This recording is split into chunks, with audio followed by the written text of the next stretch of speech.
ಯಾಕೋ ಗೊತ್ತಿಲ್ಲ, air India ವಿಮಾನದ ವಿಚಾರದಲ್ಲಿ ಬೋಯಿಂಗ್ ಕಂಪನಿದೇನಿದೆ ಇದು ಅವಾಗವಾಗ ಸಮಸ್ಯೆಗಳನ್ನು ಉಂಟು ಮಾಡ್ತಾ ಇದೆ. ಈಗ ಮತ್ತೆ ಅದೇ ರೀತಿಯಾದಂಥ ಸಮಸ್ಯೆ ಉಂಟಾಗಿದೆ ಒಂದು ವಿಮಾನದಲ್ಲಿ. ಎಂಥ ಯಾವುದೇ ರೀತಿಯಾದಂಥ ಅವಘಡ ಸಂಭವಿಸಿಲ್ಲ. ಅಹಮದಾಬಾದ್ ದುರಂತ ಬಳಿಕ ಮತ್ತೊಂದು ವಿಮಾನದಲ್ಲಿ ಈಗ ತಾಂತ್ರಿಕ ದೋಷ ಆಗಿದೆ. ಏರ್ ಇಂಡಿಯಾ ವಿಮಾನಗಳಲ್ಲಿ ಮತ್ತೆ ತಾಂತ್ರಿಕ ದೋಷ ಕಂಡು ಬಂದಿದೆ. ಬೋಯಿಂಗ್ ಕಂಪನಿಯದು ಹಾಂಗ್ಕಾಂಗ್ ದೆಹಲಿ ವಿಮಾನದಲ್ಲಿ ತಾಂತ್ರಿಕ ದೋಷ ಕಂಡು ಬಂದಿದೆ. ಬೋಯಿಂಗ್ 7878 ಡ್ರೀಮ್ ಲೈನರ್ ವಿಮಾನ ಇದು. ಅಹಮದಾಬಾದ್ನಲ್ಲಿ ಇದೇ ವಿಮಾನ ಪತನ ಆಗಿತ್ತು. ಹಾಂಗ್ಕಾಂಗ್ಗೆ ವಾಪಸ್ ಆಗಿದೆ AI 315 ವಿಮಾನ ಕೂಡ. ಆಗಸದಲ್ಲಿ ತಾಂತ್ರಿಕ ದೋಷ ಕಂಡ ಬೆನ್ನಲ್ಲೇ ಈಗ ವಾಪಸ್ ಆಗಿರೋದು. ಅಹಮದಾಬಾದ್ ದುರಂತ ಬಳಿಕ ಈಗ ಮತ್ತೊಂದು ವಿಮಾನದಲ್ಲಿ ತಾಂತ್ರಿಕ ದೋಷ ಕಂಡು ಬರ್ತಾ ಇದೆ. ಏರ್ ಇಂಡಿಯಾ ವಿಮಾನಗಳಲ್ಲಿ ಈಗ ಮತ್ತೆ ತಾಂತ್ರಿಕ ದೋಷ ಕಂಡು ಬರ್ತಾ ಇದೆ.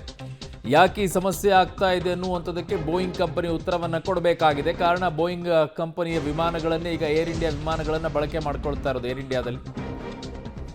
ಸೊ ಅಹಮದಾಬಾದ್ನಲ್ಲಿ ಇದೇ ವಿಮಾನ ಪತನ ಆಗಿತ್ತು. ಅದೇ ವಿಮಾನದಲ್ಲಿ ಈಗ ಮತ್ತೆ ತಾಂತ್ರಿಕ ದೋಷ ಕಂಡು ಬರ್ತಾ ಇದೆ. ಆ ಸಿರೀಸಲ್ಲಿರುವಂಥದ್ದು ಬೋಯಿಂಗ್ 7878 ಡ್ರೀಮ್ ಲೈನರ್ ವಿಮಾನ. ಸೊ ಈಗ ಹಾಂಗ್ಕಾಂಗ್ಗೆ ವಾಪಸ್ ಆಗ್ತಾ ಇರುವಂಥ ಏರ್ ಇಂಡಿಯಾ 315 ವಿಮಾನ ಏನಿದೆ ಆಗಸದಲ್ಲಿ ತಾಂತ್ರಿಕ ದೋಷ ಕಂಡ ಬೆನ್ನಲ್ಲೇ ಈಗ ವಾಪಸ್ ಆಗ್ತಾ ಇರುವಂಥದ್ದು. ಯಾಕೆ ಈ ಸಮಸ್ಯೆಗಳು ಉಂಟಾಗ್ತಾ ಇದೆ ಏನು ಅನ್ನುವಂಥದ್ರ ಗುರುತು ಪತ್ತೆ ಹಚ್ಚುವಂಥ ಕೆಲಸಗಳಾಗಬೇಕು. ಅಲ್ಲಿಯವರೆಗೂ ಕೂಡ ಸ್ಥಗಿತ ಮಾಡೋದೇ ಒಳ್ಳೆಯದು ಅಂತ ಕಾಣಿಸ್ತಾ ಇದೆ. ಈ ವಿಮಾನಗಳಲ್ಲಿ, ಈ ಸಿರೀಸ್ನಲ್ಲಿರುವಂಥ ವಿಮಾನಗಳಲ್ಲಿ ಏನಾಗ್ತಾ ಇದೆ ಅನ್ನುವಂಥದ್ದು ಯಕ್ಷ ಪ್ರಶ್ನೆಯಾಗಿ ಉಳಿತಾ ಇದೆ.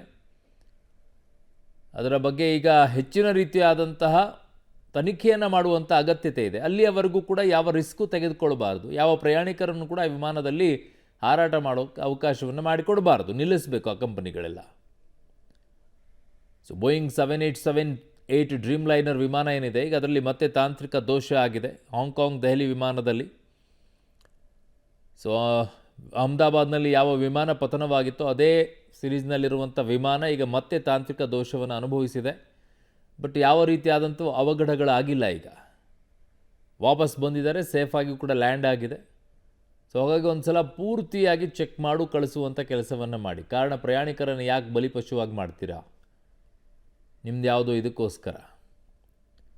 ಸೊ ಏರ್ ಇಂಡಿಯಾ ವಿಮಾನಗಳ ಬೋಯಿಂಗ್ ಕಂಪನಿಯ ವಿಮಾನಗಳೇನಿದ್ದಾವೆ, ಬೋಯಿಂಗ್ ಕಂಪನಿ ವಿಮಾನಗಳಲ್ಲಿ ಹೆಚ್ಚಿನ ರೀತಿಯಾದಂಥ ಸಮಸ್ಯೆಗಳು ಉಂಟಾಗ್ತಾ ಇರೋದ್ರಿಂದ ಈಗ ರಿಸ್ಕೇ ತೆಗೆದುಕೊಳ್ಬಾರ್ದು. ಭಾರತವು ಕೂಡ ಈಗ ಸರ್ಕಾರ ಈ ನಿಟ್ಟಿನಲ್ಲಿ ಕೇಂದ್ರ ಸರ್ಕಾರ ಸಂಪೂರ್ಣವಾಗಿ ಇದಕ್ಕೆ ಸ್ವಲ್ಪ ತಡೆ ಒಡ್ಡಬೇಕು. ಎಲ್ಲಿಯವರೆಗೂ ಈ ಸಮಸ್ಯೆಗಳು ನಿಲ್ಲೋದಿಲ್ವೋ ಅಲ್ಲಿವರೆಗೂ. ನನ್ನ ಸಹೋದ್ಯೋಗಿ ಈಗ ಶಬೀರ್ ನನ್ನ ಸಂಪರ್ಕಕ್ಕೆ ಸಿಗ್ತಾ ಇದ್ದಾರೆ. ಶಬೀರ್, ನಿಜಕ್ಕೂ ಕೂಡ ಈ ನಿಟ್ಟಿನಲ್ಲಿ ಈಗ ಕೇಂದ್ರ ಸರ್ಕಾರನೇ ಹೆಚ್ಚಿನ ರೀತಿಯಾದಂಥ ಗಮನ ಹರಿಸಬೇಕಾಗಿದೆ ಅಂತ ಕಾಣಿಸುತ್ತೆ.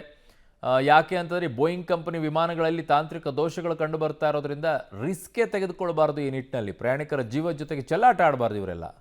ಅರುಣ್ ನೋಡಿ, ಬೋಯಿಂಗ್ ವಿಮಾನದಲ್ಲಿ ಸಾಕಷ್ಟು ತಾಂತ್ರಿಕ ಸಮಸ್ಯೆಗಳು ಕಂಡು ಬರ್ತಾ ಇದ್ದಾವೆ. ಬೋಯಿಂಗ್ ನಿರ್ವಹಿಸಲ್ಪಡುವಂಥ ಅಂದರೆ ಈಗ ಏರ್ ಇಂಡಿಯಾದಲ್ಲಿರುವಂತಹ ಬೋಯಿಂಗ್ ವಿಮಾನಗಳಲ್ಲಿ ಮಾತ್ರ ಈ ಸಮಸ್ಯೆ ಕಂಡು ಬರ್ತಾ ಇಲ್ಲ. ಜಾಗತಿಕವಾಗಿರುವಂತಹ ಅಂದರೆ ಬೋಯಿಂಗ್ ವಿಮಾನ ಯಾವ್ಯಾವ ವಿಮಾನಯಾನ ಸಂಸ್ಥೆಗಳಿಗೆ ತನ್ನ ವಿಮಾನಗಳನ್ನು ಮಾರಾಟ ಮಾಡಿದೆ ಅಲ್ಲೆಲ್ಲವೂ ಕೂಡ ಇದೇ ರೀತಿಯಾದಂಥ ಸಮಸ್ಯೆಗಳು ಕಂಡು ಬರ್ತಾ ಇದ್ದಾವೆ. ಇವತ್ತು ಬೆಳಗ್ಗೆಯೂ ಕೂಡ 2 ವಿಮಾನಗಳಲ್ಲಿ ಟೆಕ್ನಿಕಲ್ ಎರರ್ ಆಗಿರುವಂಥ ಹಿನ್ನೆಲೆಯಲ್ಲಿ ಅವು ಕೂಡ ವಾಪಸ್ ಆಗುವಂಥ ಸನ್ನಿವೇಶಗಳು ನಿರ್ಮಾಣ ಆಯಿತು.